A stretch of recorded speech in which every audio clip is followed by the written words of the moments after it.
Hello, welcome to this new video. In this video I will show you my art studio makeover and how I transform my studio from a dumping ground to a creative happy space. And as you saw in the beginning, it needed a makeover. So the goal was to get rid of clutter and become more creative. I am the type of artist who doesn't stick to one technique. This gives me a lot of variety, but it also means that my studio is crammed with loads of different stuff. And I also haven't been very good at respecting my creative space, meaning I have used this area to dump things when I don't know where to put it in the house. But no more. So the goal is to get rid of clutter and become more creative and to make my art studio available whenever I need it, without having to clean out stuff for an hour before I can start. And having an accessible creative space can help you boost your creativity. And if you want some more tools, you can download my free guide, 5 steps to get rid of creative blocks. And there's a link in the description for that. And my big project has been to KonMari my creative space and to get rid of all the things I don't need anymore and to make it into a happy place that sparks joy again.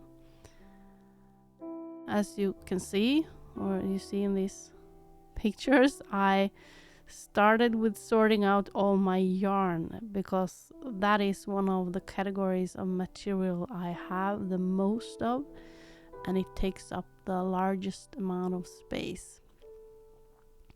It also felt like one of the easiest categories to start with, and in true Marie Kondo spirit, I did my best to just keep the yarn that give me a positive feeling of joy, and it turned out to be mostly wool or cotton yarn, but also some acrylic with very vibrant colors. And you can see how I take some of the yarn and feel it against my cheek, because it's to me it's important how the yarn feels, that it, even though it is wool, that you don't get this itchy feeling from it. I like it to be very soft, at least if you have it close to your skin. And I tried out a hat that I have crocheted that was not the right size for me, so maybe I will redo that or give it to someone else. We'll see. But anyway, I started by taking out, there is my victory, where I have gone through all the yarn. But in the beginning I started by taking out the yarns that were my absolute favorites. And this helped me realize I have more than enough to last me for years, just even getting rid of the ones I don't like as much. And this is me trying out my drawing space that I suddenly have available. And during this process with the yarn, I had to constantly remind myself of the fact that I can always buy new if I in the future need something for a project that I no longer own. Just sorting out all this yarn, it took me about 30 to 40 minutes, I think, so it was kind of big project. And this is my core problem. I keep too much stuff just in case I will need it in the future. And I'm working on just keeping my absolute favorites. And when I want to create something, I'm going to prioritize using what I already have and to be more restrictive with buying new materials. You can see here that I am trying out some new lights that I have purchased. One of these funny light strips where you can change it to any color you like. I really like this one. And when I got a ring light. Of course you have to have a ring light when you are on YouTube, but this is very practical for drawing as well, not only to filming. Well, sorting out all of this space, it took many hours spread out over many weeks. And when you see me putting on this ring light, you see that I'm not so technical. That cable there was, you don't have to look at it too much. I think I will cut out some of it.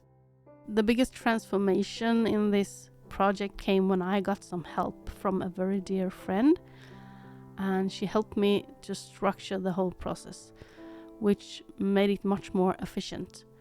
She took out several bins to make sorting categories, and things that belong in a different part of the house got into one bin, and one for paper garbage and for plastic garbage and things to donate, etc.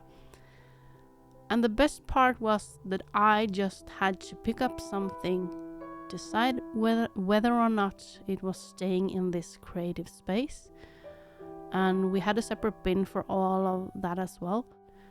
And if it wasn't going to stay, I just handed it to her and she put it in the right container. And immediately after one of these sessions, we drove off with all things that was to be donated. The absolute best thing with this process was doing it with a friend and having a good time together at the same time. And since we could work on it for several hours, in just a few days, we could see a lot of progress pretty fast, which gave me a lot of motivation to continue on my own. Another part of this process is to make it nice and inviting, so I rearranged some furniture, and I have lights that I will use for both creating and filming. I also have 2 light boxes to give more general light, but they are pretty strong even while diffused, so I'm experimenting with some bed sheets to make it softer. And of course I wanted to have some art on the wall. Some more color. Never wrong with more color. I have to admit that after a few weeks had gone, the studio was really not the same way as after this process was done. This is what it looked like a few weeks later. I can't say I'm proud of this, but it shows me that I still need to work on my habits and not dump the things that don't belong there. So I had to take another session of cleaning up and getting rid of some more clutter. It didn't take as long this time because it was just clutter on the table that was pretty fast to clean away, but still I had to fix it to be able to use my space again. But this is what it looked like the second time. So I guess this is my finished version I am showing you in this video. Ta-da! I hope you liked this video, and like I said in the beginning, if you need some help with getting unstuck creatively, like getting rid of writer's block, etc., download the free guide 5 steps to get rid of creative blocks from the link in the description. And thank you for watching.